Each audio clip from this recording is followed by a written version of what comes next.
আজকের ভিডিওতে আমি ড্রাগন বল ডাইমার 9 নম্বর এপিসোডটা এক্সপ্লেন করতে যাচ্ছি। তো পর্বের শুরুতেই আমরা দেখতে পাই তারা সেকেন্ড ওয়ার্ল্ডের উদ্দেশ্যে রওনা দিয়ে দিয়েছে, কিন্তু রাত অনেক বেশি হয়ে যাওয়ায় পাঞ্জি বলছিল আজকে আমাদের এখানে থাকা উচিত। এটা শুনে গোলেরিও হাতে হ্যাঁ বলে দেয়। তখন সুপ্রিমকে বলে আমাদের আশেপাশে কোনো জঙ্গলে থাকা উচিত। এটা শুনে পাঞ্জি বলে না, আমাদের কোনো হোটেলে থাকা উচিত, কারণ আমি পোকামাকড়ের ভিতরে থাকতে চাই না। তখন সুপ্রিমকে বলে এটা কখনোই সম্ভব না, কারণ আমরা যদি কোনো হোটেলে যাই তাহলে এখানকার মানুষজন আমাদেরকে চিনে ফেলবে, তো তখন তারা গোকুকে ধরে ফেলবে। এই কথা শুনে পাঞ্জি গোকুকে একটি টুপি পরিয়ে দেয় আর বলে গোকুর যদি চুল ঢাকা থাকে তাহলে এখানকার লোকজন গোকুকে চিনতে পারবে না। আর এই কথা শুনে গোলেরিও কিছু বলে না, মানে রাজি হয়ে যায়। এটা শুনে পাঞ্জিও অনেক খুশি হয়ে যায়। এরপরে তারা একটি পাশে থাকা হোটেলে যায়। সেখানে গিয়ে পাঞ্জি গোকুকে বলে তুমি তোমার স্টিকটাও ভিতরে ভরে নাও, কারণ যদি এই স্টিকটা কেউ দেখে ফেলে তাহলেও তোমাকে কেউ চিনে ফেলতে পারে। এরপরে সুপ্রিমকে বলে আমাদের ড্রাগন বলটাকেও লুকাতে হবে। এটা শুনে পাঞ্জি একটি ব্যাগ বের করে ড্রাগন বলকে তার ভিতরে ভরে দেয়। আর এখন কোনো সম্ভাবনাই ছিল না যে তাদেরকে কেউ চিনতে পারবে, কিন্তু ওখানে দুটো ডিমন গোকু আর বাকি সবার উপরে সন্দেহের চোখে তাকায়। আর এটা গোলেরিও সেন্স করে যে তাদের উপরে কেউ একজন সন্দেহ করেছে।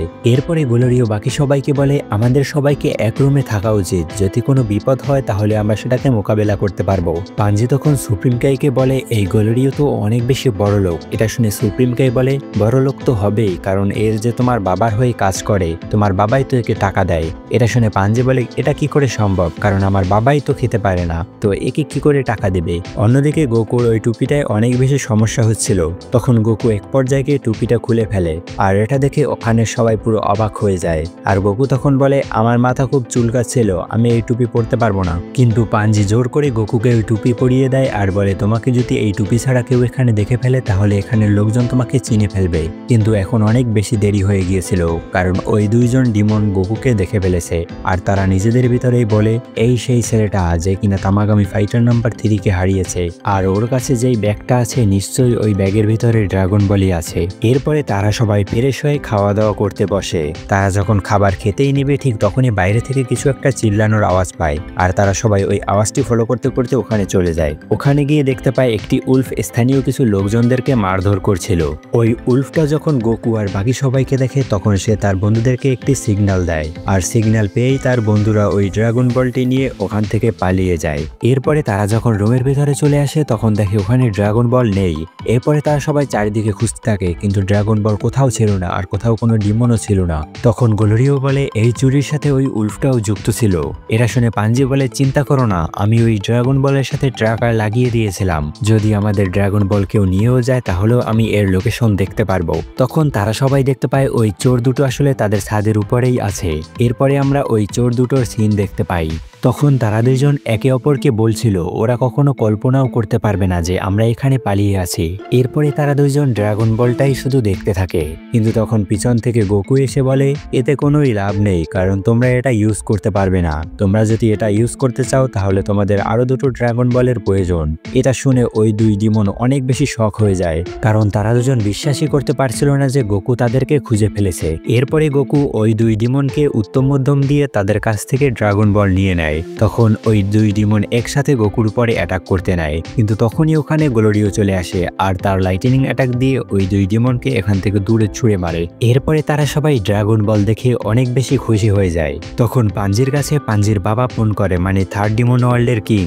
তখন কিং বলে গোকুর বন্ধুরা সব ওয়াপসামার কাছে যাচ্ছে, তো তোমরাও সেখানে গিয়ে তাদের সাথে মিলো।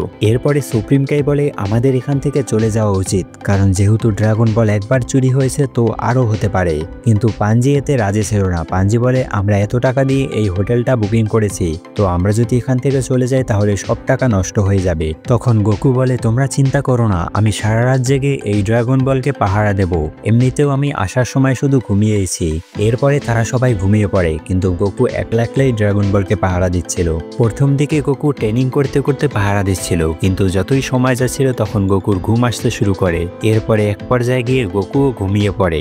এরপরে সকাল হয়ে যায় আর বাকি সবাই দেখে গোকু ঘুমিয়ে আছে, আর মনে মনেই বলতে থাকে ভালো হয়েছে ড্রাগন বলটার কিছু হয়নি। এরপরে তারা সবাই তাদের শিপের কাছে চলে আসে, আর নিজেদের শিপকে দেখে তারা অনেক বেশি খুশি হয়ে যায়, কারণ এর আগের বার তাদের একটি শিপ চুরি হয়েছিল।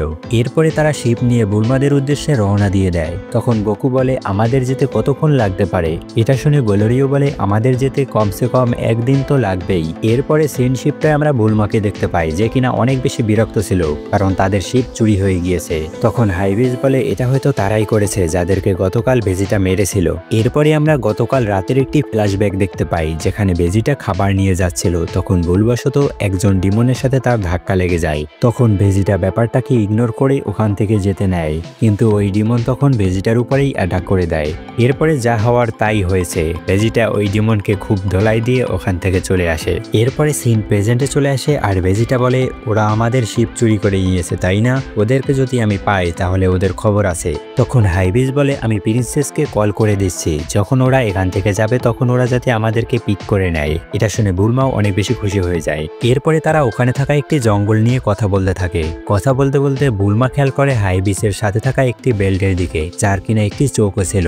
বুলমা যখন ওই চোখটির দিকে ইশারা করে দেখায় তখন ওই চোখটিও বুলমার দিকে তাকায়। এটা দেখে বুলমা অনেক বেশি ঘাবড়ে যায়। তখন হাইবিজ বলে আমি এটা গতকাল একটি পাহাড়ে পেয়েছি, তখন এটা আমার বেল্টের সাথে লাগিয়ে নিয়েছি, কিন্তু এই এপিসোডের ভিতরে আমাদের এই চোখটি সম্পর্কে কিছুই বিস্তারিত বলে না। এরপরে সিন শিফটে আমরা গোমার প্যালেস দেখতে পাই, যেখানে ড্যাগাসু গোমাকে রিপোর্ট করছিল যে আমরা যাদেরকে বাচ্চা বানিয়ে দিয়েছি তারা আমাদের ডিমন ওয়ার্ল্ডে চলে এসেছে। এটা শুনে গোমা শক হয়ে যায় আর বলে ওরা কি এই ম্যামেকিয়ানকে বাঁচাতে এসেছে? এটা শুনে ড্যাগাসু বলে হ্যাঁ হতে পারে, কিন্তু ওদের উদ্দেশ্য অন্য কিছু হতে পারে। আমার মনে হয় ওরা এখানে এসেছে ড্রাগন বলের জন্য। এটা শুনে গোমা আসতে থাকে আর বলে তোমার কি মনে হয় ওরা তামাগামি ফাইটারকে হারাতে পারবে? তখন ড্যাগাসু ভয়ে ভয়ে বলে আসলে ওরা কালকে রাতে তামাগামি ফাইটার নাম্বার 3কে হারিয়ে দিয়েছে। যা শুনে গোমা পুরো ভয় পেয়ে যায় আর ড্যাগাসুর উপরে চিল্লাচিল্লি করতে থাকে যে ওরা তামাগামি ফাইটারকে হারিয়েছে কাল, তুমি এ কথা আমাকে আজকে বলছো? এরপরে ড্যাগাসু বলে আমার মনে হয় ওরা এখন সেকেন্ড ওয়ার্ল্ডের উদ্দেশ্যে যাচ্ছে। তখন গোমা রেগে যায় আর বলে যাও ওদেরকে আটকাও, যে করেই হোক ওরা যাতে সেকেন্ড ওয়ার্ল্ডে না যেতে পারে। এরপরে সিন শিফটে আমরা বুলমাদেরকে দেখতে পাই যারা কিনা গোকুর জন্য অপেক্ষা করতে করতে বিরক্ত হচ্ছিল। ঠিক তখনই ওখানে গোকুও চলে আসে আর গোকুকে দেখে ভেজিটা বলে তুমি একলা একলা তামাগামীদের সাথে লড়াই করেছো, তো চলো এখনই আমরা যাব তামাগামি ফাইটার নাম্বার 2 এর সাথে ফাইট করতে। এরপরে পাঞ্জি আর বুলমা একে অপরের সাথে পরিচিত হয়। তখন বুলমা নিজের সাথে সাথে ভেজিটা আর পিকলোর সাথেও পরিচয় করিয়ে দেয়, কিন্তু ভেজিটার আর অপেক্ষা করতে ইচ্ছা করছিল না। ভেজিটা শুধু বলছিল চলো আমরা ওই তামাগামির কাছে যাই, কিন্তু গোকু ওকে মানা করে দেয় আর বলে আমাদের শিপে পর্যাপ্ত জায়গা নেই যে ওখানে আমরা অন্য কাউকে নিতে পারবো। এটা শুনে বুলমা বলে শিপের ভিতরে যে সকল অপ্রয়োজনীয় জিনিসপত্র আছে সেগুলো ফেলে দাও, কিন্তু গ্লোরিও তখন বারণ করে দেয় যে শিপের ভিতরে সব আমাদের প্রয়োজনীয় জিনিসপত্র, যা ছাড়া আমরা এই ওয়ার্ল্ডে সার্ভাইভ করতে পারবো না। তখন পাঞ্জি বলে তোমরা চিন্তা করো না, আমি আমার বাবাকে ফোন করে বলে দেবো যে তোমাদের জন্য একটি শিপ পাঠিয়ে দিতে। এরপরে তারা সবাই ওখান থেকে যেতে থাকে। তখন গোকু বলে আমরা যাচ্ছি ড্রাগন বল নিতে, তোমরা যদি চাও তাহলে গোমার সাথে লড়াই করতে পারো। এটা শুনে বুলমা রেগে যায় আর গোকুর উপরে চিল্লাচিল্লি করতে থাকে যে আমরা তোমাদের জন্য এতক্ষণ অপেক্ষা করলাম, এখন তোমরা আমাদেরকে ছেড়ে চলে যাচ্ছ।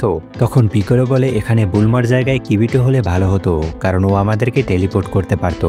যা শুনে বুলমা আরো বেশি রেগে যায় আর পিকলোকে বলে তুমি এইমাত্র কি বললে আর একবার বলবে প্লিজ? এটা শুনে পিকলো চুপ হয়ে যায়, কারণ ও এখানে মার খেতে চায় না।